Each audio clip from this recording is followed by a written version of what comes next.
محترم ناظرین، السلام علیکم ورحمۃ اللہ۔ بسم اللہ الرحمن الرحیم۔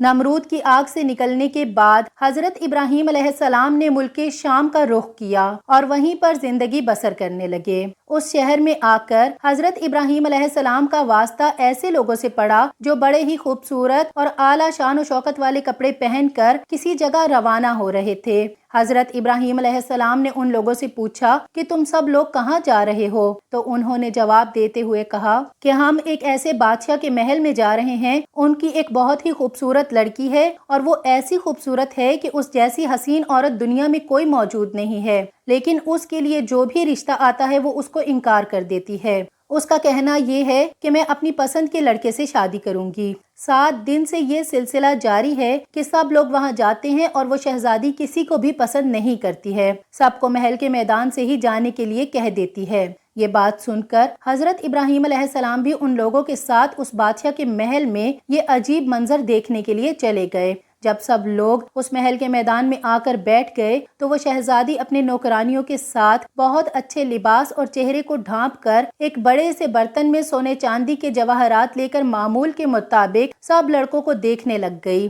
شہزادی نے دور سے دیکھا کہ آج ان لڑکوں میں ایک ایسا لڑکا ہے کہ جس کی پیشانی نور سے چمک رہی تھی۔ شہزادی نے اس لڑکے میں عجیب کشش محسوس کی تو وہ حضرت ابراہیم علیہ السلام کے پاس آئی اور سونے چاندی سے بھرا ہوا برتن حضرت ابراہیم علیہ السلام کی گود میں انڈیل دیا اور واپس جا کر اپنے والد کے ساتھ تخت پر بیٹھ گئی۔ حضرت ابراہیم علیہ السلام کو بادشاہ کے سامنے لایا گیا تو بادشاہ نے اپنی لڑکی سے کہا، اے میری پیاری بیٹی، تیری پسند بہت ہی اچھی ہے، تو نے نیک اور پرہیزگار لڑکے کو پسند کیا ہے۔ یہ لڑکا مجھے مالی لحاظ سے غریب لگتا ہے، اس لیے بادشاہ نے لڑکی سے کہا، اے میری بیٹی، یہ غریب اور پردیسی لڑکا ہے، تم اس سے شادی نہ کرو۔ وہاں جو لوگ بیٹھے ہوئے تھے انہوں نے بادشاہ کی بیٹی کی شادی کے لیے حضرت ابراہیم علیہ السلام سے ہاں کروا دی۔ شادی کا سارا خرچہ بادشاہ نے دونوں کی طرف سے خود ہی کیا۔ بادشاہ کی لڑکی کی شادی کا چرچا سارے شہر میں ہو گیا تھا۔ محترم ناظرین، اس شہزادی کا نام حضرت سارہ سلام اللہ علیہا تھا،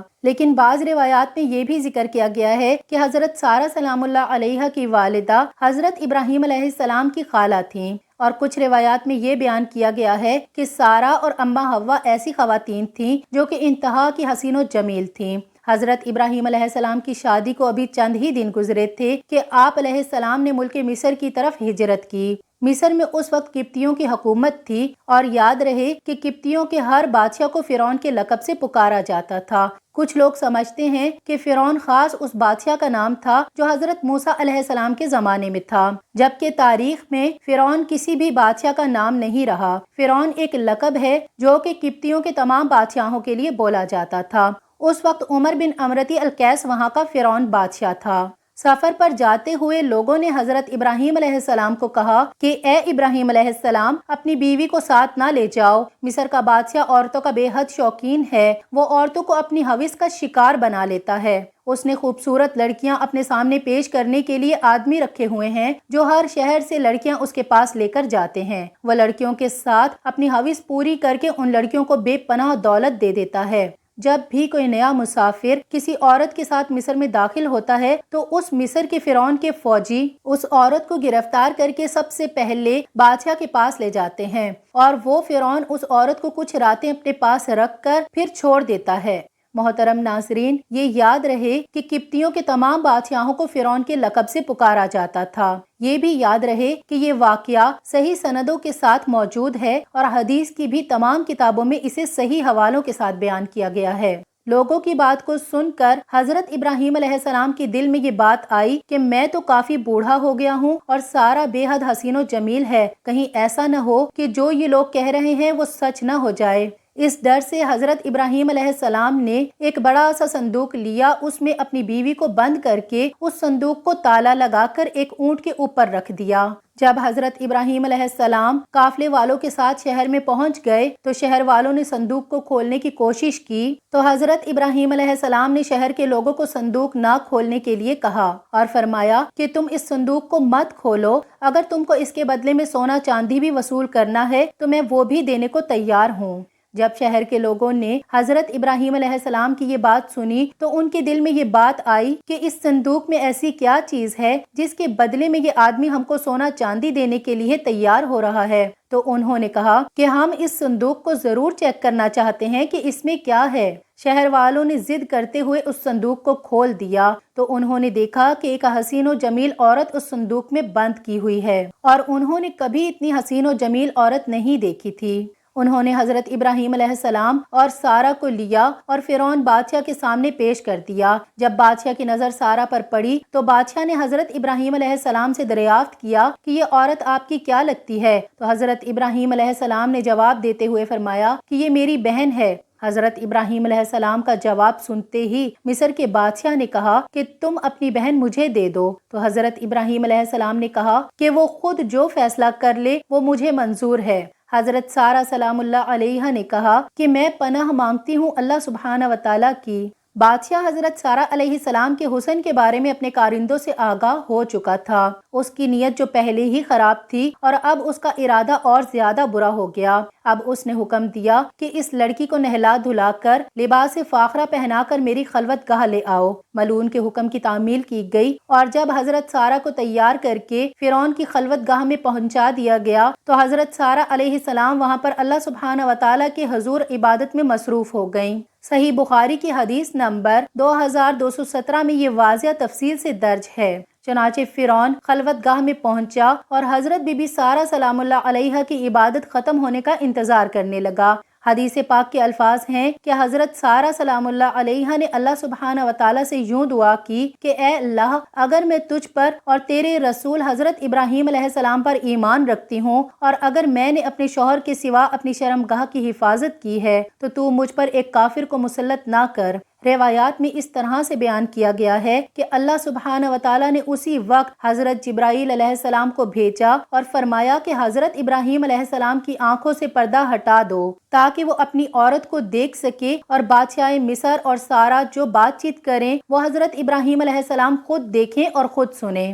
فرعون مصر حضرت سارہ کو اپنی طرف مائل کرنے کی کوشش کرتا رہا پر وہ ہر بار ناکام ٹھہرایا۔ پھر اس نے حضرت سارہ کے ساتھ زبردستی کرنا چاہی تو اللہ سبحانہ و تعالیٰ کی طرف سے زمین پھٹ گئی اور بادشاہ مصر اپنے زانوں تک زمین کے اندر گھس گیا۔ جب اس کا کوئی چارہ نہ چلا تو اس نے حضرت سارہ کو کہا کہ یہ عورت جادوگر ہے۔ حضرت سارہ سلام اللہ علیہا نے جواب دیتے ہوئے کہا کہ اے بدقسمت بادشاہ، میں جادوگر نہیں ہوں۔ میرا خاوند حضرت ابراہیم علیہ السلام اللہ سبحانہ و تعالیٰ کا بہت اچھا دوست ہے اور اللہ غفور الرحیم ہے، سب کچھ دیکھنے والا ہے، وہ ظاہر و پوشیدہ کو اچھے طریقے سے جان جاتا ہے۔ میرا خاوند اللہ سبحانہ و تعالیٰ سے یہ دعا کر رہا ہے کہ تیری بری نیت میری طرف سے ہٹ جائے، اور ہر بار اللہ سبحانہ و تعالیٰ اپنے دوست کی دعا کو قبول فرما رہا ہے۔ حضرت سارہ کی زبان سے یہ لفظ سن کر مصر کے بادشاہ نے توبہ کر لی تو اللہ سبحانہ و تعالیٰ نے اس کو زمین سے باہر نکال دیا۔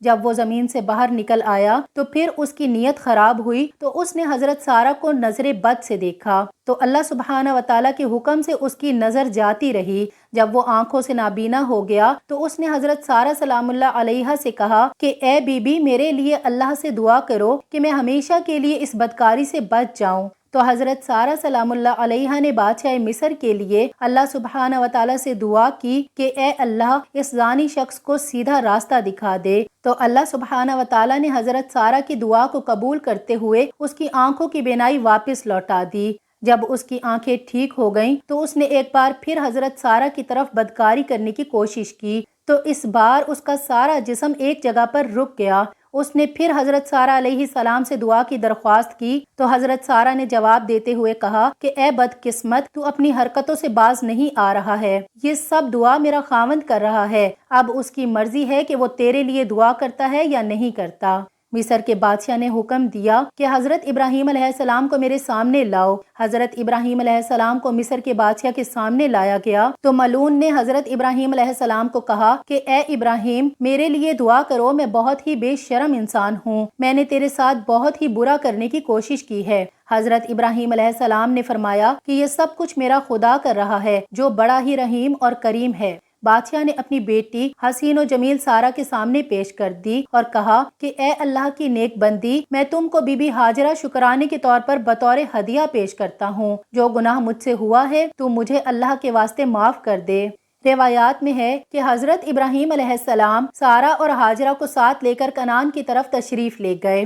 حضرت سارہ راستے میں حضرت ابراہیم علیہ السلام کو سب گزرا ہوا وقت بتانے لگی تو حضرت ابراہیم علیہ السلام نے فرمایا کہ اے سارہ، تم بے فکر رہو، اللہ سبحانہ و تعالیٰ نے میری آنکھوں سے پردہ غیب کو دور کر دیا تھا۔ میں آپ اور مصر کے بادشاہ کی ہر بات سن سکتا تھا اور آپ دونوں کو دیکھ رہا تھا، تو آپ کو کسی بات کو بتانے کی ضرورت نہیں ہے۔ روایات میں ہے کہ اس کے بعد حضرت سارہ علیہ السلام نے حضرت ہاجرہ کی شادی حضرت ابراہیم علیہ السلام کے ساتھ کر دی۔ مصر سے آئے ہوئے 10 سال گزر گئے تھے کہ اللہ سبحانہ و تعالیٰ نے سارہ علیہ السلام اور حضرت ابراہیم علیہ السلام کو ابھی تک اولاد کی نعمت سے نہیں نوازا تھا، یہاں تک کہ اللہ سبحانہ و تعالیٰ نے حضرت ابراہیم علیہ السلام کو اولاد عطا کرنے کا وعدہ کیا ہوا تھا۔ حضرت سارہ نے حضرت ابراہیم علیہ السلام کو کہا کہ اے ابراہیم علیہ السلام، مجھ کو کوئی امید نظر نہیں آتی ہے کہ اللہ سبحانہ و تعالیٰ مجھ کو اولاد دے گا۔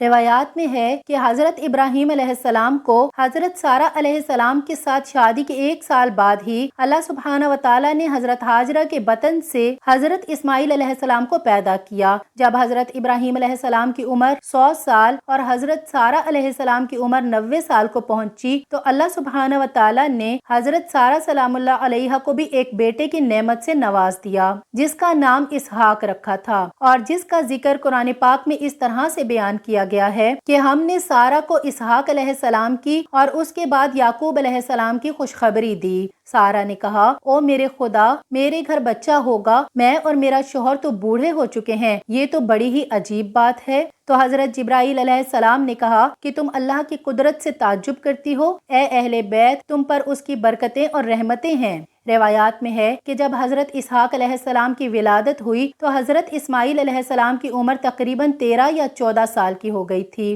اور کچھ روایات میں حضرت ابراہیم علیہ السلام کی ان شادیوں کے علاوہ 2 اور شادیوں کا ذکر بھی کیا جاتا ہے۔ حضرت ابراہیم علیہ السلام کی 4 بیویاں تھیں، اور روایات میں ہے کہ حضرت سارہ کا جب وصال ہو گیا تو حضرت ابراہیم علیہ السلام نے تیسری شادی کر لی تھی۔ تیسری بیوی کا نام کنتورہ تھا۔ اس بیوی سے حضرت ابراہیم علیہ السلام کو اللہ سبحانہ و تعالیٰ نے 6 لڑکوں سے نوازا تھا۔ اس کے بعد حضرت ابراہیم علیہ السلام کے نکاح میں ایک اور عورت بھی آئی جس کا نام حجورہ تھا۔ روایات میں ہے کہ اس عورت کے بطن سے اللہ سبحانہ و تعالیٰ نے حضرت ابراہیم علیہ السلام کو 7 بیٹوں کی خوشخبری سے مالا مال کیا۔ دعا ہے کہ اللہ سبحانہ و تعالی ہمیں صحابہ و اہل بیت کے نقش قدم پر چلنے کی توفیق عطا فرمائے اور ہمارا خاتمہ ایمان پر فرمائے، آمین یا رب العالمین۔ امید کرتی ہوں کہ آپ کو تاریخ پر مبنی یہ ویڈیو پسند آئی ہوگی۔ اسی طرح کی مزید معلومات کے لیے چینل کو سبسکرائب کیجیے اور کمنٹ باکس میں اپنی قیمتی رائے کا اظہار ضرور کیجیے۔